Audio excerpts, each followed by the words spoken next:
शुक्लांबरधरं विष्णुं शशिवर्णं चतुर्भुजं प्रसन्नवदनं ध्यायेत् सर्वविघ्नोपशान्तये अगजाननपद्मार्कं गजाननमहार्निशम् అనేకదంతం భక్తానాం ఏకదంతోపాస్మహే. ఈరోజు మనం సెప్టెంబర్ 1 తారీఖు నుంచి 31 తారీఖు వరకు కూడా 12 రాశుల వాళ్ళకి ఎలా ఉండబోతుందో ఇప్పుడు మనం తెలుసుకుందాం. ముందుగా మీ జాతకాలు తెలుసుకోవాలనుకుంటే మీ కింద స్క్రోల్ అవుతున్నటువంటి లేదా 7075389589కి ఫోన్ చేస్తే నేను వాటి వాదనలు అది ఆస్ట్రాలజీ మీకు నేను అన్నీ చెప్తాను, జాతకం మొత్తం చెప్తాను. అది అంతేకాకుండా ముహూర్తాలు కూడా నేను పెడుతూ ఉంటాను. మీనరాశి వాళ్ళకి సెప్టెంబర్ నెలలో మంచి ఫలితాలు ఉన్నాయి. ముఖ్యంగా మీ రాశిలోనే రాహుతో కలిసినటువంటి చంద్రుడు పంచమాధిపతి. సో ఈ నెల 15వ తారీఖు అంటే 18, 19 అనుకుందామండి, చంద్రుడు కలుస్తున్నాడు. చంద్రమంగళ యోగం అంటే చంద్రమంగళం కాదు, చంద్రుడితో కలిసిన రాహు మంచిదే. అంటే శుభ ఫలితాలు రాహు వేయిస్తాడు.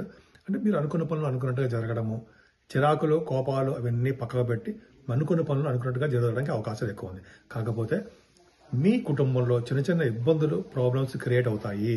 శని ద్వితీయ భావాన్ని చూడడం వల్ల చిన్న చిన్న ప్రాబ్లమ్స్ జరగడానికి అవకాశం ఉంది. విదేశీ పర్యటన కూడా చేస్తారు. ఎందుకు చేస్తారు అంటే సెకండ్ హౌస్ లార్డ్ కుజుడు 4th భావంలో ఉంటే విదేశ పర్యటన చేస్తారు. మీ రాశి వాళ్ళకి కుజుడు మిథున రాశిలో ఉన్నాడు. మిథున రాశిలో ఉండడము విదేశీ పర్యటన.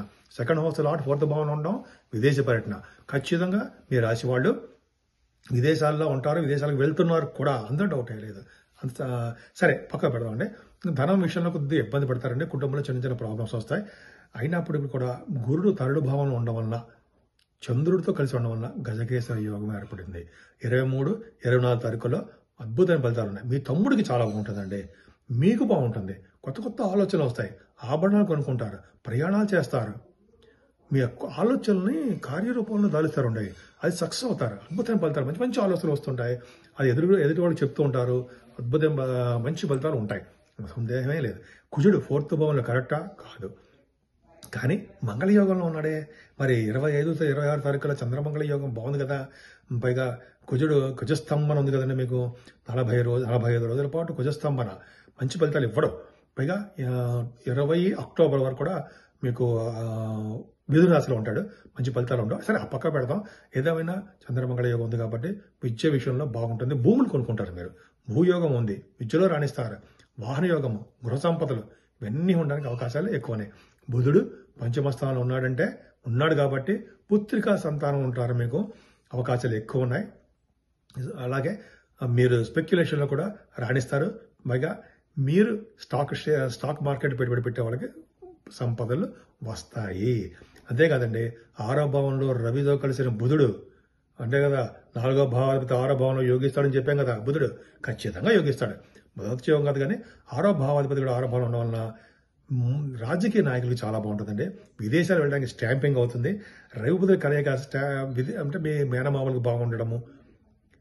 ముఖ్యంగా మీకు ఎగ్జామ్స్ రాస్తున్న వాళ్ళకి, అంటే సివిల్ సర్వీసెస్ కానీ గవర్నమెంట్ గ్రూప్స్ రాస్తారు సరే, వాటికి కానీ మీరు ఏ ఎగ్జామ్స్ రాసినా ఆ ఎగ్జామ్స్లో మీరు విజయం సాధించడానికి అవకాశం ఉంది. రవి 6వ భావంలో ఉన్నాడంటే స్టాంపింగ్, విదేశాలు వెళ్ళడానికి స్టాంపింగ్ అయిపోతుంటుంది. తర్వాత మీకు ఇంకా అంటే కొంతమందికి H1B వీసా అంటాం కదా, ఆ వీసా స్టాంపింగ్ కూడా అవుతుంది, రావడానికి అవకాశాలు ఎక్కువ ఉన్నాయి. 6వ భావంలో రవి బుధులు చాలా మంచివాళ్ళు. 7వ భావంలో రవి బుధ కేతువులు, పైగా వాళ్ళకి గురుదృష్టి కుజదృష్టి. ఇలా 7వ భావం ఉన్నారంటే మంచి భార్య భర్తలు ఉంటారంటే, అంటే వివాహ శుభకార్యాలకి మంచి భర్త మంచి భార్య దొరుకుతారని అర్థము.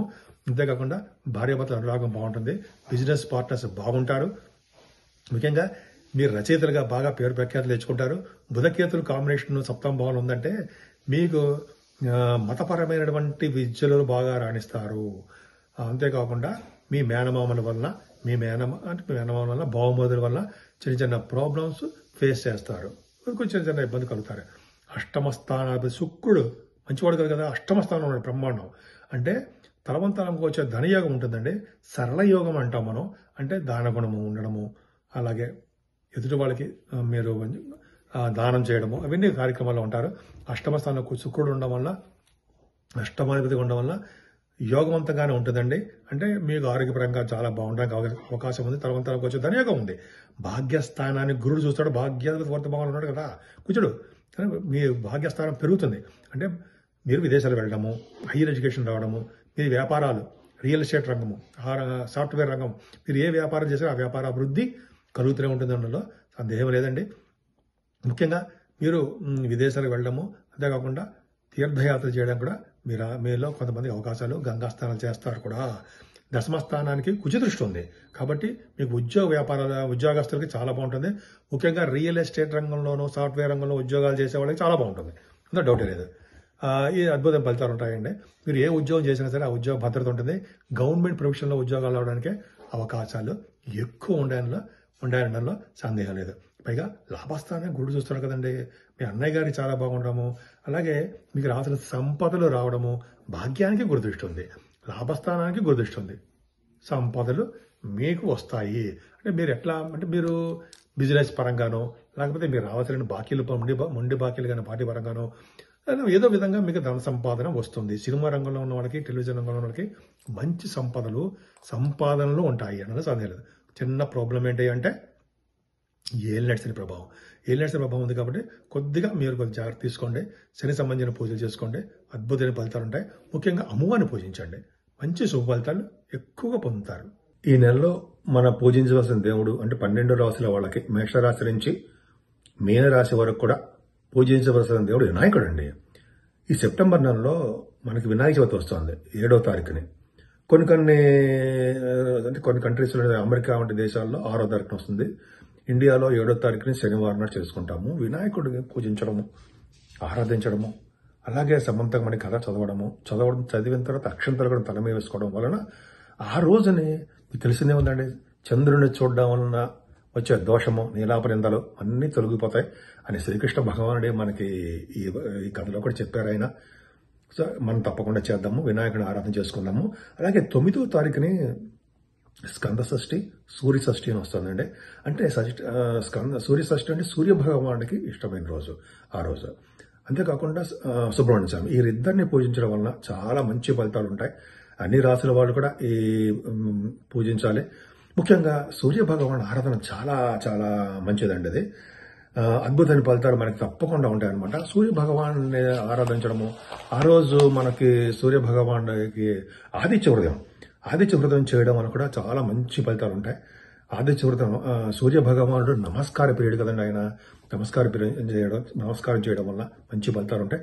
అంతేకాకుండా చక్కటి ఆరోగ్యాన్ని, ఐశ్వర్యాన్ని ప్రసాదించేవాడు సూర్య భగవానుడు మాత్రమే అంటే సూర్య భగవానుడు ఇస్తాడండి.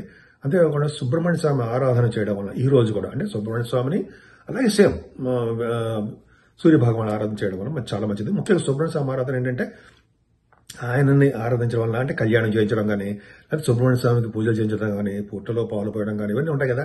అలా చేయడం వల్ల పెళ్లి కాని వాళ్ళకి పెళ్లి అవ్వడము, సంతాన భాగ్యం కలగడము, భార్యాభర్తల యొక్క అనురాగం పెరగడం మీకు తెలియదే ఉందండి. సుబ్రహ్మణ్య స్వామి ఆరాధన చేసి ఎంతో అద్భుతమైన ఫలితాలు ఉంటాయని ఒకే రోజు రావడం సూర్య భగవానుడిది, అలాగే మన సుబ్రహ్మణ్య స్వామి షష్ఠి రావడం చాలా అద్భుతం అండి. ఈ రోజు వీలుంటే ఉపవాసం ఉండండి. ఉపవాసం అంటే పొద్దున టిఫిన్ చేయొచ్చు, భోజనం చేయొచ్చు, రాత్రికి మాత్రం భోజనం చేయకుండా పిండి పులిహారం ఏదో చేసి తింటే చాలా మంచి ఫలితాలు వస్తాయి. వినాయకుడి ఆరాధన చాలా అద్భుతమైన ఫలితాలు ఉంటాయి. సూర్య షష్ఠి, స్కంద షష్ఠి అద్భుతమైన ఫలితాలు. అలాగే ఈ నెల 18వ తారీఖున అండి మహాలయ పక్షాలు వస్తున్నాయి. మహాలయ పక్షాలు చాలా పవర్ఫుల్ కదా. అంటే పితృదేవతల్ని మనకి చాలా సంతృప్తి పరిచే రోజు అనమాట. మనం అంటే అందరూ కాదండి, తల్లిదండ్రులు లేని వాళ్ళు చేస్తారు ఇదంతా కూడా. పిండ ప్రదానం చేయడము, అలాగే దానాలు చేయడము. ఈ రోజు అంటే 15 రోజులు ఉంటుంది ఈ మహాలయ పక్షాలని. అలా చేయడం వల్ల ఏమవుతుందంటే పితృదేవత సంతోషిస్తారు. ఈ సంతోషించడం వల్ల ఏమవుతుందంటే మనకి వంశం వృద్ధి అవుతుందండి. గోత్రం వృద్ధి అవ్వడము, వంశ వృద్ధి అవ్వడం ఉంటాం కదా, ఈ వృద్ధి అవుతుంటుంది. దానాలు, పండితులకి దానాలు ఇవ్వడము, బట్టలు సమర్పించడం వల్ల అద్భుతమైన ఫలితాలు ఉంటాయండి. అందుకని చూడండి, ఈ నెల మొత్తం కూడా మన పెద్దల్ని ఆరాధించాలని చెప్పి నెల మొత్తం కూడా పెట్టారు. అందుకని పెళ్లిళ్ళు అవి చెయ్యం కదా, కార్యక్రమాలు, శుభకార్యాలు చెయ్యం నెల మొత్తం కూడా. కాబట్టి మనం ఈ మహాలయ పక్షాల్లో పితృదేవతలను పూజించి తర్పణాలు, దానాలు, పిండ ప్రదానాలు ఉంటాయి కదా. తల్లిదండ్రులు లేని వాళ్ళు నేను చెప్పేది ఎవరో ఒకరు ఉన్న వాళ్ళకి చేస్తే మంచిది. మరీ ముఖ్యంగా అంటే వినాయకుడిని, సుబ్రహ్మణ్య స్వామిని, సూర్య భగవాన్ని ఆరాధన చేయడం వల్ల ఈ 12 రాశి వాళ్ళకి ఎవరైనా చేయొచ్చండి. చేయడం వల్ల అద్భుతం ఫలితాలు, మంచి ఫలితాలు, శుభ ఫలితాలు వస్తాయి. చక్కటి ఆరోగ్యవంతంగాను ఐశ్వర్యవంతంగాను ఎటువంటి కోర్టు కేసులు కానీ ఎటువంటి ప్రాబ్లమ్స్ లేకుండా మనశ్శాంతిగా ఆనందోత్సవాలతో ఆనందంగా ఉండేట్టుగా మీరు ఉండాలని ఆ సూర్య భగవాన్ని నేను మనస్ఫూర్తిగా కోరుకుంటున్నాను.